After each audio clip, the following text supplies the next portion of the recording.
Welcome to the Moving Past You radio show, a show about identifying, confronting, and embracing the obstacles that block and delay us in walking in our divine purpose. Each week, we delve into the complexities and rewards of walking in your purpose. Now, here's your host, Juanita Gaynor. Good evening, everyone. Thank you for joining us on this evening. I'm so excited again. We are in season 4, rolling it out, making it do what it do. Just to know, I do know there's some issues with the Facebook stream, so I'll be fixing it on my end. Don't worry about it. They do know it's happening, but we are still moving forward. Go over to YouTube, go over to LinkedIn, go over to Twitter. At MPY Radio, you can see it while they're fixing the stream on Facebook. But enough said. Tonight, I have just amazing woman. I remember when we first had our initial conversation, she was such a blessing to my heart, and it made me comfortable in dealing with my own issues, with my own disabilities. And I knew immediately that she would be someone to not only share her story, but to share how she deals with things, what she's doing, and how she's walking unapologetically in her purpose. So tonight's featured guest will be no other than Michelle Steiner. She is a disability writer and educator, and we're going to be talking about living with a learning disability.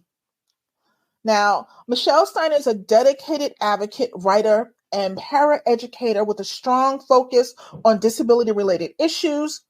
She has a track record of contributing insightful articles to the prominent platforms, including the Mighty Nonverbal Learning Project, Descalea blog. I know I just butchered that. I'll have her clarify that when she comes on, because I know I butchered that, okay?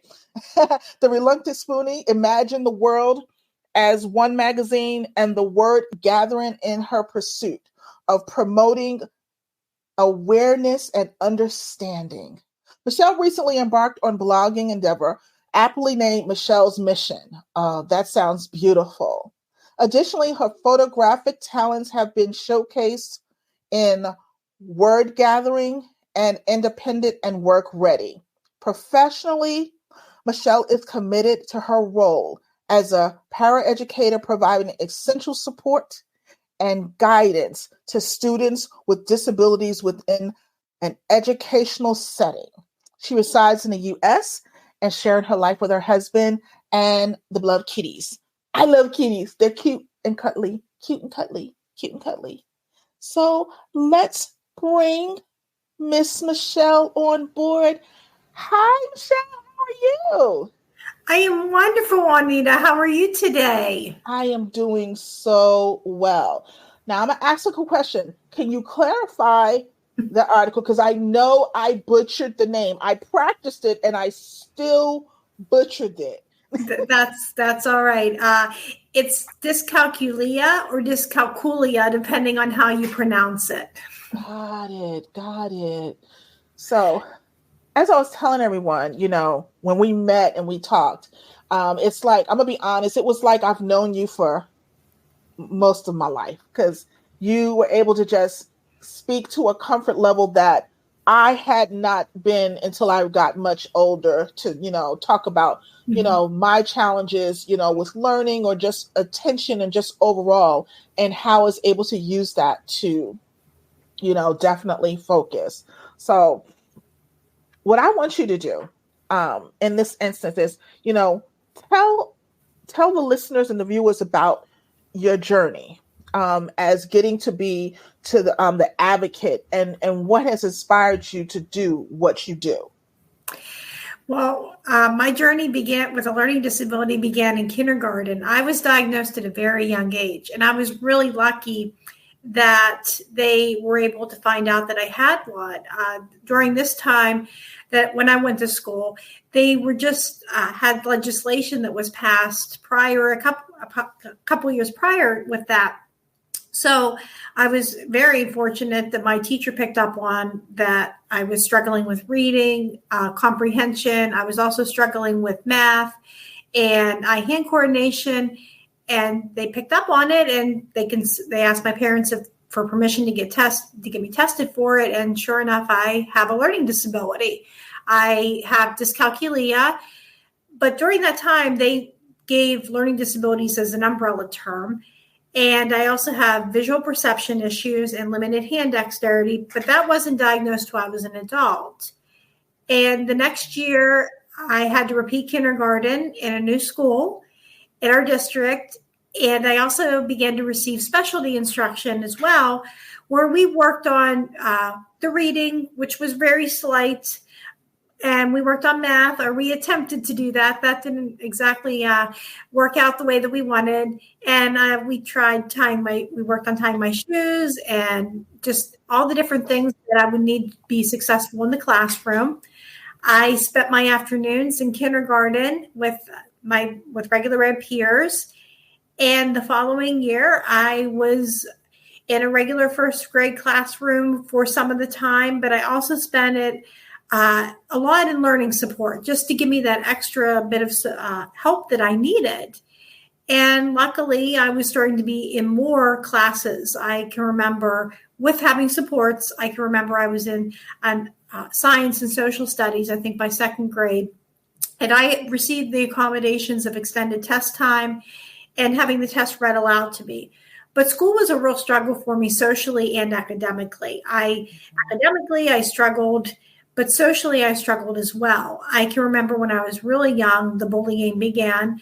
I went to a very small school district that didn't value diversity, and they could see that I couldn't hide. They could see me go into learning support every day, and I quickly got labeled as the outcast or the one that wasn't very smart.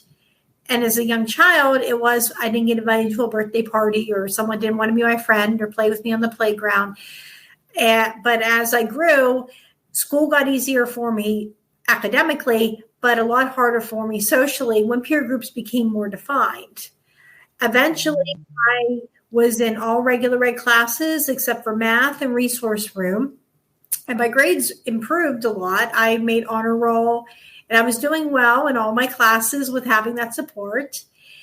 And I knew that I wanted to go to college, but I was also afraid with my math difficulties. And also I was nervous about that with just how was I going to do in other classes as well, because there wasn't learning support classes offered at college.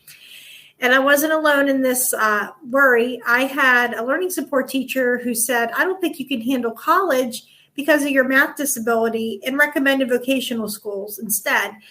And nothing there interested me. And I decided I want to go to college. And I had a student teacher that was wonderful with encouraging me. She told me that I could go to college. And sometimes those are the words that I heard whenever it got really difficult when I was at college. I was also hooked up with an agency called Office for Vocational Rehabilitation. They pay for testing. They also pay for all my years of school. I was able to graduate debt-free. And I can remember I had to get tested for a learning disability all over again. And the psychiatrist who tested me, I'm not a great test taker by any means, said that I was most likely not going to go beyond community college. And when I got to college, I had a professor who told me that my job choices would be limited. And I had a lot of peers that thought that disability accommodations were cheating. And I didn't use them. And that's something I really regret not doing, because my grades really suffered because of it. And after college, I was able to move out on my own. And I always wanted more for myself, though. I was working in some centers with students. And for financial reasons, I had to move back in with my mom and my dad. And I thought, this is the time for me to go back to university. And I found a program that had the least amount of math and science possible. And this was the service end of disabilities rather than the teaching end that I majored in. And I went and I used the accommodations. I had a note taker. I had extended test time. And most importantly, I advocated for myself. And I can remember I was able to graduate with a bachelor's degree, despite a lot of people thinking that I could not do it. I was able to. And after college, it took a while to find the right job for me. I have been working for a school for about 12 years now, and I just love going into the classroom and making a difference for the lives of students that have disabilities. I think that's very rewarding to do that. And I also have gotten more involved with writing. Writing has always been really healing for me. And I can remember that was the first thing I found out that I was really good at. And I remember it was a story about a dinosaur, and my dad read it and said, this was really good. And that just encouraged me to write. And I even found friends in a writing group that I'm still involved with over 20 some years later. And I can remember I had a friend that told me, you should really write about having a learning disability. And I said, that's a little personal. I don't know if I want to talk about that. And I think I wrote some bad poetry and some other cringeworthy things that I definitely don't want to read aloud. Yes.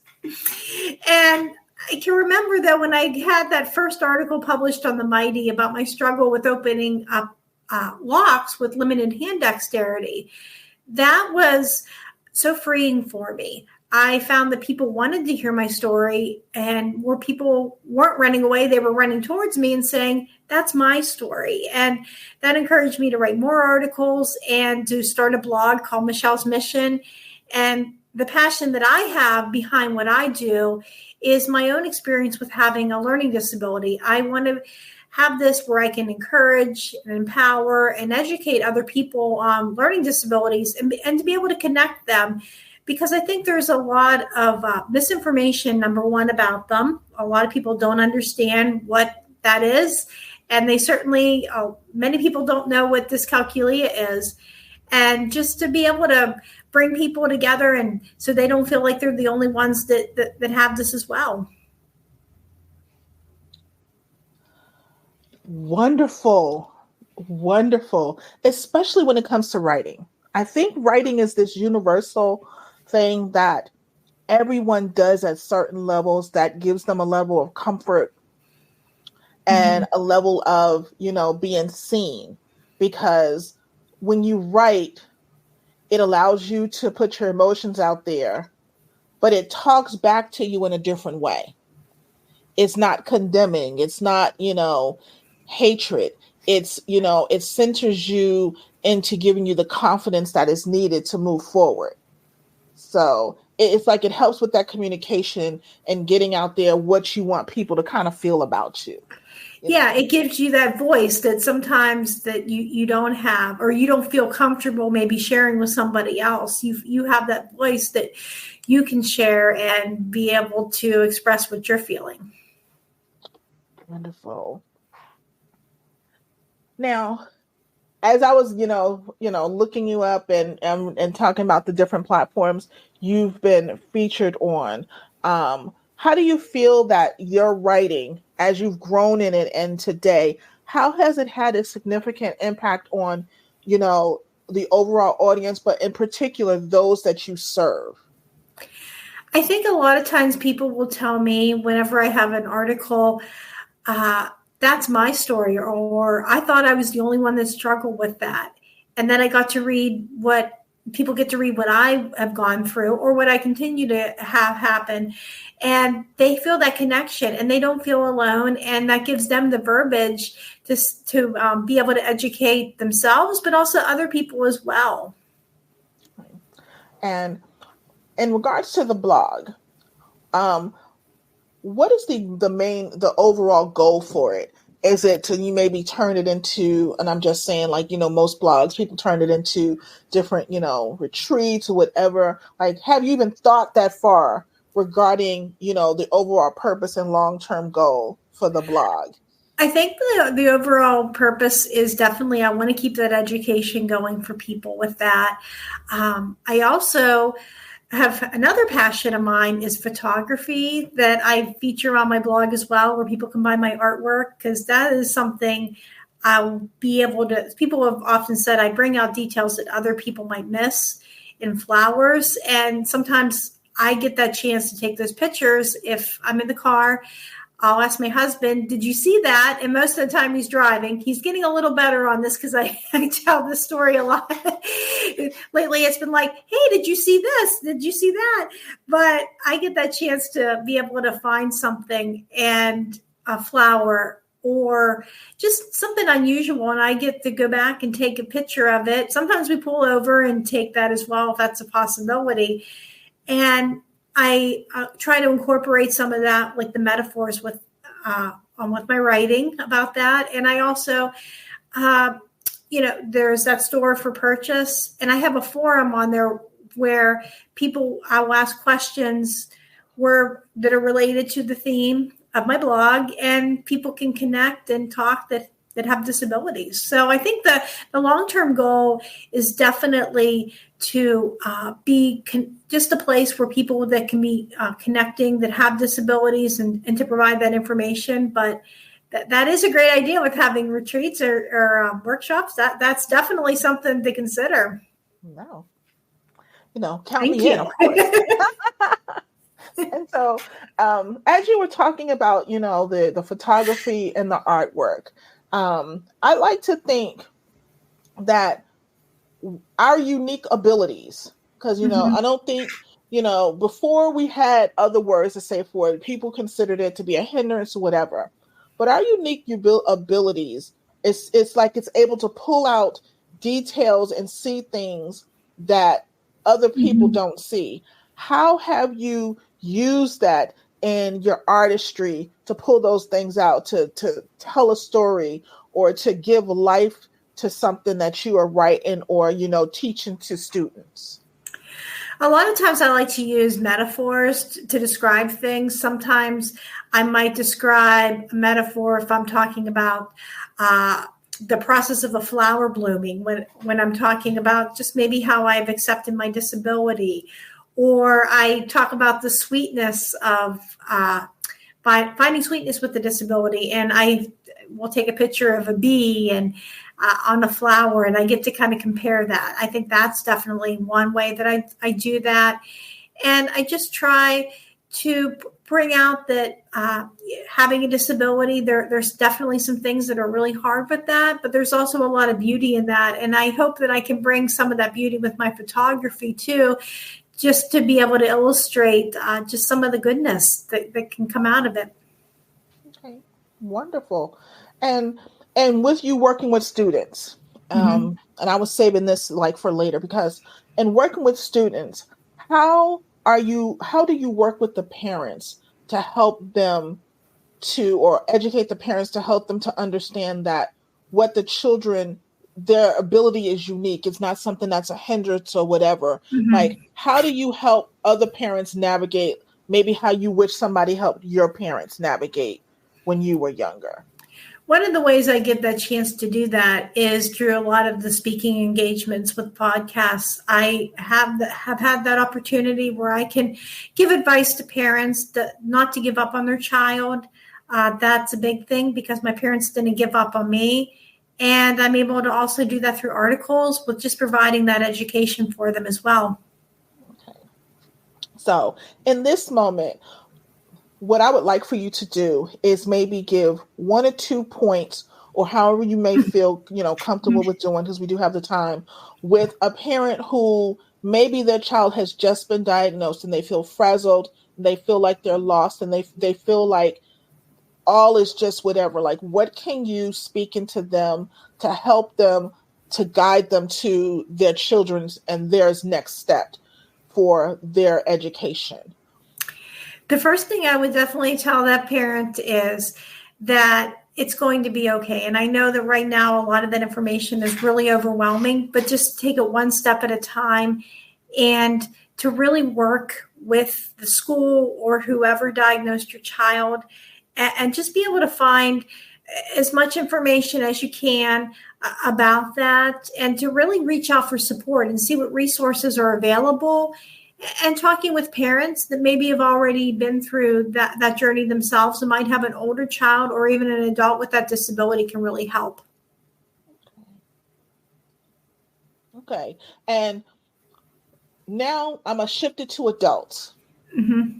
What would you say to an adult who may have known that they had an issue or felt something was different, but was diagnosed later in life and now feel like they're just kind of lost as to what to do? What would you say to them to kind of help them, navigate their what I call their new superpower? Yeah, So, what would you say to exactly. Sure. The first thing I would tell an adult that might just be newly diagnosed is to find out as much information as you can as possible, because having that knowledge is power. And I also think it's really important that you also can focus on not just what you can't do, but to focus on what you can do. For me, it's so much more empowering for me to focus on reading and photography and writing rather than focusing on things that are really hard for me, like math or visual perception. And that just really helps to focus on what you're good at and to know your disability, and also to learn how to advocate for yourself. And what could you offer to them in advice regarding self-care? And I asked this because as when I got older and really began to lean in and accept my ADHD diagnosis, among other, other things that I have going on with PTSD and depression and things like Mm-hmm. that. There was some things that I wish somebody kind of had helped me with when I had learned about the ADHD. It kind of clicks now and it helps, and I know what triggers me. But what can you offer an advice to for those, finding for the parents and for the adults to find a level of self-care or routine to help the child with the child or the adult rolling through just basic daily tasks? Because sometimes that can be overwhelming still. As for me, Mm-hmm. who is, I will be 49, I still sometimes struggle. Like I have those days where I'm overwhelmed and overstimulated. So, what can you offer to those parents and to those adults who've been diagnosed, who are still trying to navigate how to get to a good place or a routine? I think one of the first things that really helps me is definitely I getting up early in the morning. That's definitely something, and checking the calendar, because that helps me to see what I am doing for the day. And sometimes I have to go back and say, oh, what time is that, or when am I meeting, or something to that regard. So that kind of, if having that preparation really helps me know what I'm going to be facing. That's definitely helpful. I think also just making the time for the things that the person loves to do is also really important too. I love to read, I like to work out, and I love writing, and just making sure that you're taking that time for that and using those as rewards too. That, okay, if once I get this done, then I have so much time to do something that I really enjoy doing as well. Reward systems. I Mm-hmm. function on reward systems. Yeah. I really do. I don't care what no one says. And sometimes a lot of the things is like, okay, I know if I finish this, I can get in my bed and go to sleep and I don't have to Yep. do nothing else. That's a reward system for me. And so sometimes that'll help me push on. But can you speak to them for the days where you're just like, you know what, I just don't want to? And is it okay? Because I've learned for it to be okay, but for those, sometimes I think parents and Mm-hmm. specifically may feel guilty because they think that they're not doing all that they can do for their child, and some days they may be tired and the child may be tired. Can you speak to them with some type of encouragement, or just to let them know that it's okay, and they can hear from me, but let's hear from a Right. professional, because you're a professional. Sometimes even the best laid plans don't always work out. And there's just days where sometimes we just have to take that time to relax and kind of review. And that's okay sometimes to take that time to be able to take a day off here and there. It's just making sure that they're eventually brought back in for what they need. And I always love to say at work, there's never a typical day. And sometimes with working with students, we just have to sometimes just go with the flow, and sometimes just go with and just manage the situation that is happening around us, and that it's okay. And sometimes whenever it goes off plan, it turns out to be a lot better anyways. Wonderful. And so as you're working in the education field, what changes or significant changes are you seeing with, the education, with, medicine, with therapy? What changes are you seeing that are now possibly coming down the pike or being implemented to help, students and teachers with this and to make it more, I should say, more so recognized and acceptable, so it's not looked at as some like second off thing? Right. What I see a lot of now is a lot of early intervention. We're more well aware of students that might have disabilities or might just be in the classroom and they just aren't thriving, and there might be something that's going on, and we have services that we can intervene. Definitely in preschool, and there's even some that do right birth to 3. So there's a lot more that we have that we can look in on child development. And that way, if a parent has a concern or a question, there's a lot of resources that are out there that the parents can utilize. I also see in the schools, there's more speech therapy, and now they have occupational therapy, physical therapy that are in some of the schools. And a lot of times we see children that come in that have trauma in addition to that. And we have counselors that are professional that can see the students right in our building. And I think that is definitely some improvements that we've seen. Okay, that's awesome. And for me, trauma is really key because I was a child of trauma. And so with the children that you work with, how many of them, and I'm not asking for just statistics, but what do you see how a lot of them, their disability correlates a lot with the trauma that they suffered? A lot of times we will see kids that will come in and they might be having what we would say a bad day, or they would come in, I'm not going to do my work, or I'm doing this, or they're upset. And you might have thought, oh, that's just a kid that's being defiant. And sometimes when we go down, we say, it sounds like you're having a really hard day. And then they're able to tell us that maybe a family member is in jail, or maybe that somebody is in rehab, or a parent has passed away, or there might be a divorce, or even something, not to downplay this, but their pet might have passed away. And all of those things just really add up, and it can make it really difficult for them to be able to learn if they're dealing with trauma at home for many different reasons. And they might come to school hungry, and they might come to school just really tired because they didn't get a chance to rest. And until we are able to really go in and try to address those issues, we can't even get to learning. And so sometimes then that's been a big thing that we see a lot of. Right. And I just know also as a child who was a trauma, if home wasn't great or whatever, I just wasn't functioning. But unfortunately for me, when I was coming up, that was just like, it didn't matter. Like, you need to get it together. You need to, snap on board. So I'm excited to hear that as, time has changed, that they're incorporating a lot more of those things to help, students get through and to be able to properly learn. So it's like they're feeding they're dealing with the whole person instead of just one aspect of it. And so that does give my heart great joy. And so in this realm, in this avenue, as you've been progressing, where do you ultimately see yourself, being in this grand scheme of things? Like, where do you see yourself, I would say this time next year? I don't believe in doing the 5 and 10 year things because I can change my mind in 5 minutes. So I'm sorry. I'm sorry. But, and about this time next year, as you see, your platforms growing, as you're seeing, again, more and more people are talking about, various learning, disabilities, mental health issues.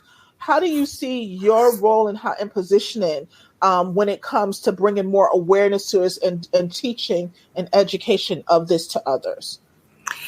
I would definitely love to increase the blog with that education as well.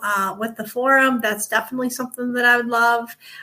With the store, with my artwork, but I'd also like to get back into maybe more in-person speaking events too, and just more. Definitely speaking on this too is wonderful as well. But I just want to be able to reach as many people as I possibly can and try to help as many people as I can as well. Well, you know what? I'm glad you said that because it segues into a question. Mm-hmm. With COVID, now we're on the outskirts. We're coming out. It's shifting Yeah. from pandemic to endemic. I want this is a twofold question. The first question Uh-huh. is how did you see COVID impact those children, and how? Because I can just only imagine that it may have set some of them back. Mm-hmm. And how have you been able to begin to work in that environment and work to get them to a better spot? Let me start with that one first. Sure.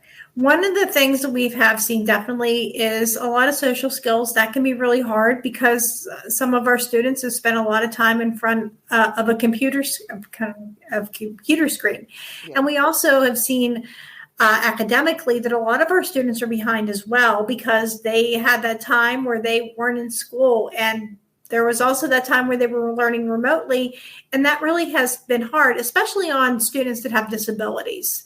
So one of the things we're doing is, we're definitely trying to do educational intervention things in school where we work on some of those skills with them academically to get them back up to speed. And we're just trying to meet the child where they're at and trying to provide that social interaction. And a lot of it's modeling, though, with the staff, too, and the peers. Sometimes we will come up to them and have conversations to just show how we interact with each other. Okay.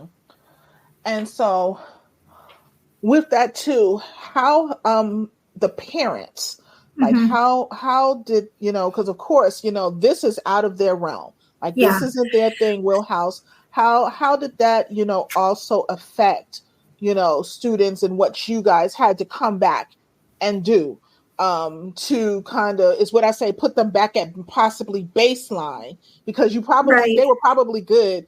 What did you do to work with the parents to try to get them, not only the parents at baseline, but the children as well? Right. A lot of times it was hard for parents. I mean, I had a friend that knew I was a para, and she goes, I felt like I was doing your job with trying to be home. And I think it's just providing the support with the families of what they needed and just reaching out to them and just providing those resources so they could be able to get through that as well. And also just sharing with parents definitely what they needed when their child went back to school too. And just trying to have that bridge between the family and the school is so important. Now, I am an introvert.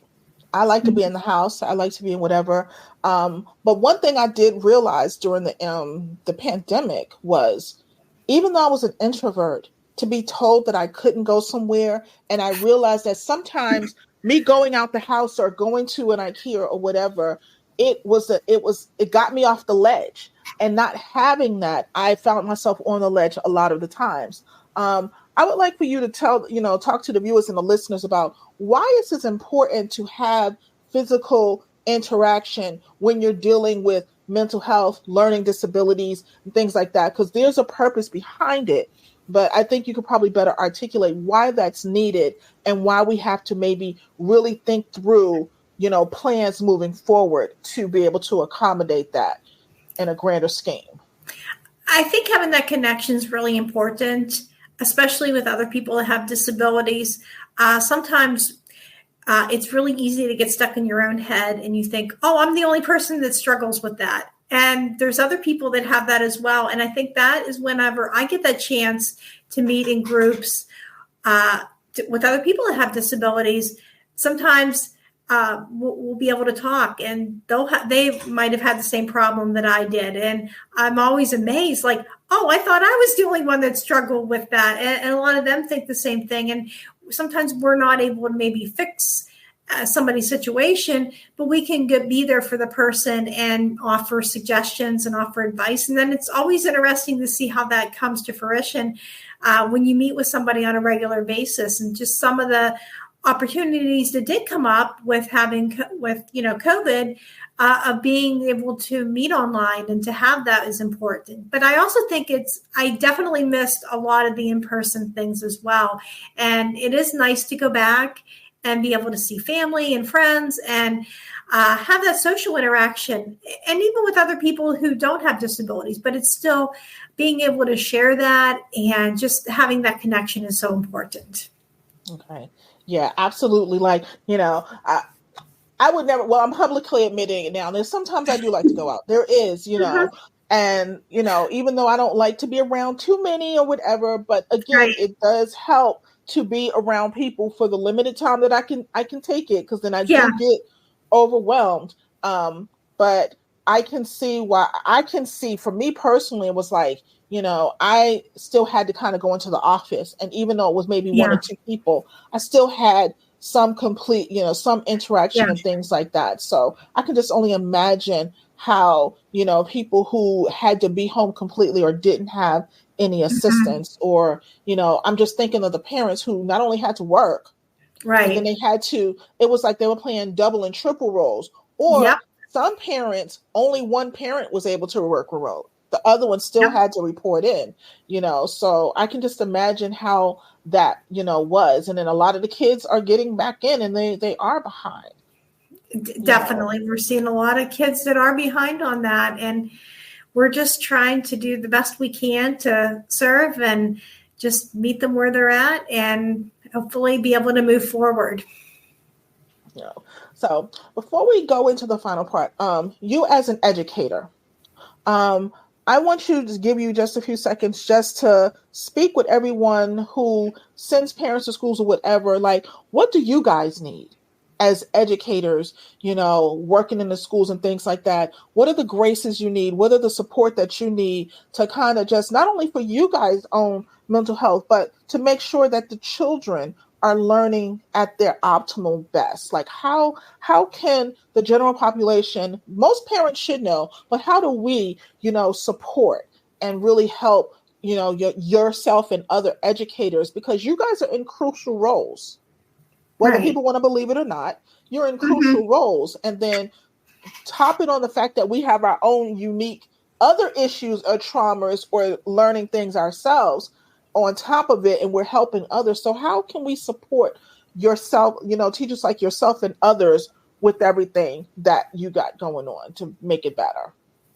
I definitely think just having that appreciation and just having that respect, and also being willing to work with us when we have a student that comes in, and being able to have that relationship with us and the family, and just to be able to move forward with that the best that we can do, and so we can provide those services for them. Wonderful. So now, I know we were talking about some things that you got going on. And you were telling me earlier about this amazing book anthology that you're a part of. And so what I want to give you some time to really talk about that project, what it meant to you, and possibly how we can find the book on itself. Sure, I'd be happy to do that. Earlier this spring, I had 3 of my stories published in a book called Rediscovering Your Story, and it is available for purchase on Amazon. And I went to a workshop last year where people had that chance to write about different experiences that they had, and we were able to put them in a book. And some of the prompts were fun. I can remember one was we wrote stories about our hair and that process. And I can remember one of them was the greatest lesson that you learned. And we even wrote about our favorite place. And some of the people in the group, they had issues with mental health. Others had substance abuse issues that they had as well. And I did not struggle with those issues, but I was able to speak about having a learning disability. And it was just amazing to be able to be a part of that project. Wonderful. And definitely we'll make sure that that link is in the show notes and on the website so that people can go and support. So if other people want to find out more about you, find out more about your artwork, how can they get in touch with you? How can they find you? Sure. You can find me at my blog, michellesmission.net. And I'm also on Instagram and Facebook as well. Awesome. And then, of course, if you have any issues, whatever, you can go to the site movingpastyou.com. You will see all of Michelle's information there as well with the show notes and stuff like that, and definitely how to get the book as well.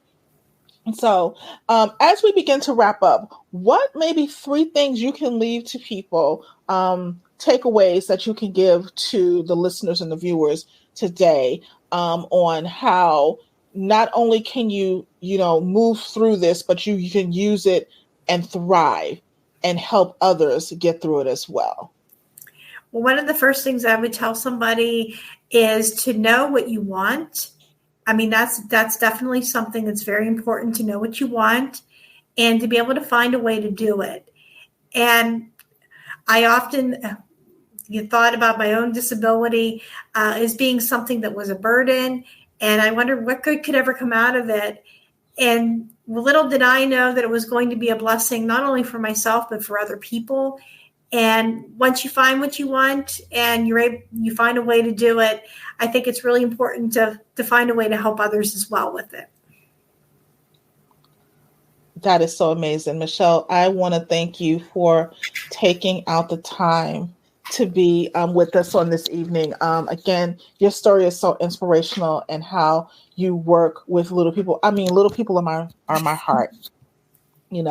I wish I heard the pre-conversation beforehand we was having about little people, but y'all will hear later. Yes.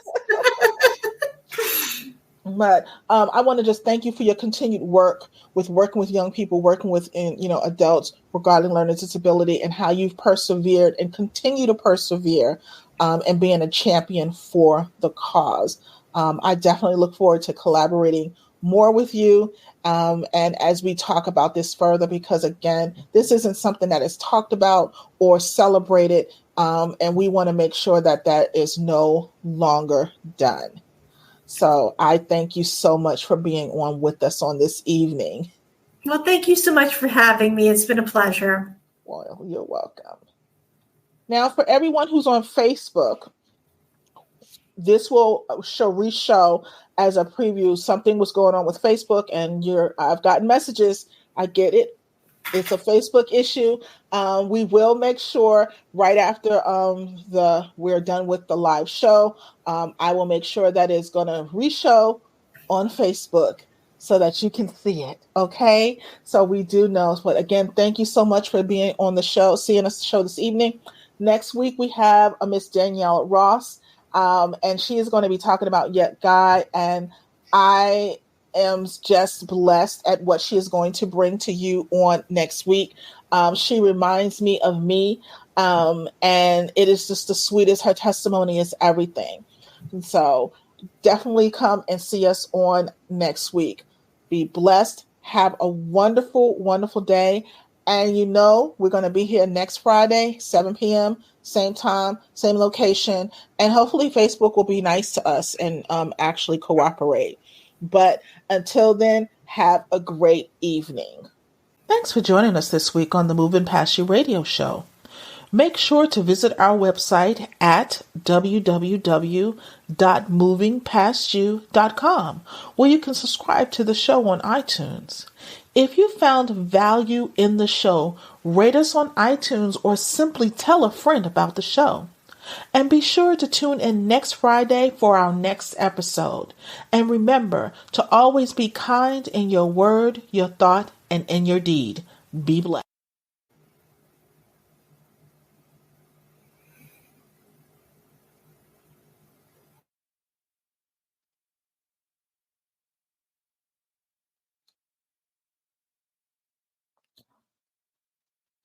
There we go.